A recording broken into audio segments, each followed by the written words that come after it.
নমস্কার, ঘরকন্যা বাড়ির আরেকটি নতুন পর্বে সকলকে স্বাগত জানাচ্ছি। আজকে আমি সকালবেলা রান্না করার জন্য চলে আসলাম।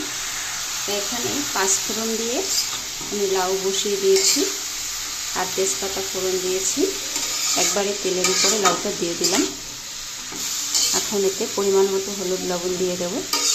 আর এদিকে যে লাউয়ের বিচিটা একটু বড় হয়ে গেছিলো, বেশিও শক্ত হয়নি, তার বিচিটাকে আমি আলাদা করে নিয়েছি, নিয়ে সিদ্ধ বসিয়ে দিয়েছি। এটাকে ভর্তা বানাবো। এটাকে একটু এরকম খোলায় নেড়ে নিয়ে তারপরে শিলনোড়ায় বাটবো। আজকের এই লাউয়ের বিচিটা আমি তিল বাটা দিয়ে করব। এটাকে একটু ভেজে নিচ্ছি হালকা। আর এইদিকে হচ্ছে লাউ, আর এই যে আমি লাউটা কেটে নিয়েছি, এই যে।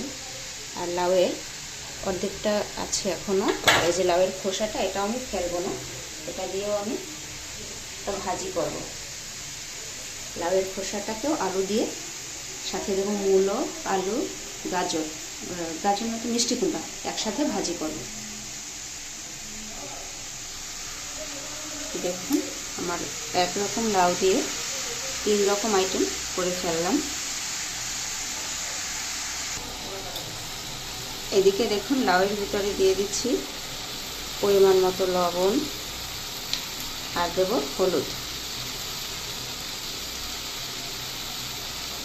এবার এটাকে ভালো করে নেড়ে চেড়ে দেব।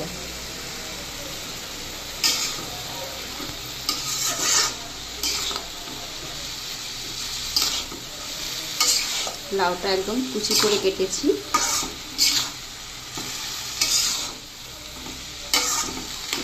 আর এইদিকে ওল ভাপা বসাইছি, মানে ওলটাকে সিদ্ধ করে নেব। যে ওল সিদ্ধ করে এটা রান্না করব। লাউটাকে বেশ ভালো করে নেড়ে চেড়ে মিশিয়ে দিতে হবে।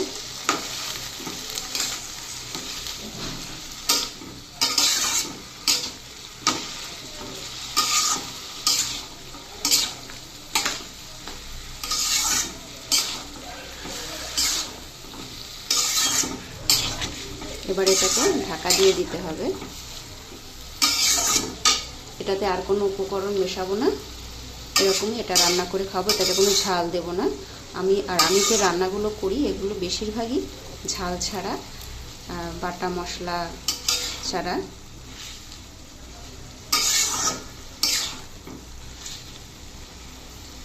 যারা যারা এরকম ঝাল বা মশলা ছাড়া রান্না খেতে পছন্দ করেন তাদেরই আমার এই ভিডিওগুলো আশা করছি ভালো লাগবে।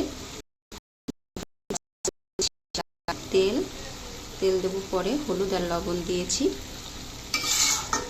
না, তেল দিয়েছি ফোড়নে। মানে হচ্ছে রান্নাটা একবারই তেলের উপরে ফোড়ন দিয়ে বসিয়ে দিয়েছি, এতে আর কিছুই দেব না, এই পর্যন্তই। এরপর ঢাকা দিয়ে আস্তে আস্তে রান্নাটা সেরে নেব, লাউটা সেদ্ধ হওয়া পর্যন্ত। দেখুন, লাউয়ের ঢাকনাটা তুলে আমি আবার একটু নাড়াচাড়া দিয়ে দিচ্ছি।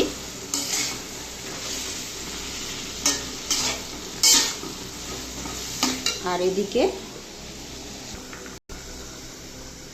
এদিকে দেখুন, যে লাউয়ের বিচিটা নিয়েছিলাম সেটা শিলনোড়ায় দিয়ে নিয়েছি। আর এই যে তিল নিয়েছি, সাদা তিল, এটা দিয়ে একসাথে বাটা করব আর তেল দিয়ে মাখাবো। এটাতে লবণ দেওয়া আছে।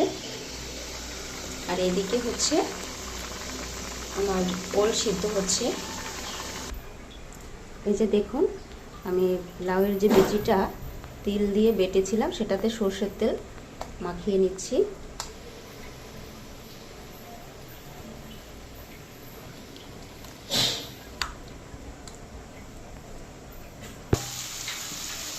দেখুন, আমার লাউটা কিন্তু অনেকটাই মজে গিয়েছে আর সিদ্ধ হয়ে গিয়েছে।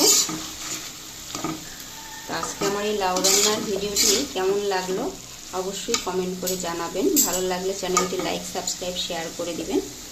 আর লাউয়ের বিচি ভর্তা, তেল বাটা দিয়ে লাউয়ের বিচি ভর্তা করেছি। দেখুন, এটা কিন্তু খেতে খুবই সুস্বাদু হয়েছে, আমি দেখেছি। তিল বাটা আর এই লাউয়ের বিচিটা ভালো করে সিদ্ধ করে নিয়েছি ভর্তা। আর এদিকে হচ্ছে লাউ, ওইটা আমি পরে রান্না করব, এখন সময়তে হবে না। তাই আজকে আর ওর রান্নাটা দেখালাম না। আর এই যে লাউয়ের খোসাটা বললাম, সেটাও আমি ভাজি করব অন্য একটা ভিডিওতে, এটা আর একসাথে দেখানো হলো না। ভিডিওটি দেখার জন্য সকলকে শুভেচ্ছা। সকলে ভালো থাকবেন, সকলের জন্য রইল শুভকামনা। আজকের ভিডিওটি এই পর্যন্তই। নমস্কার।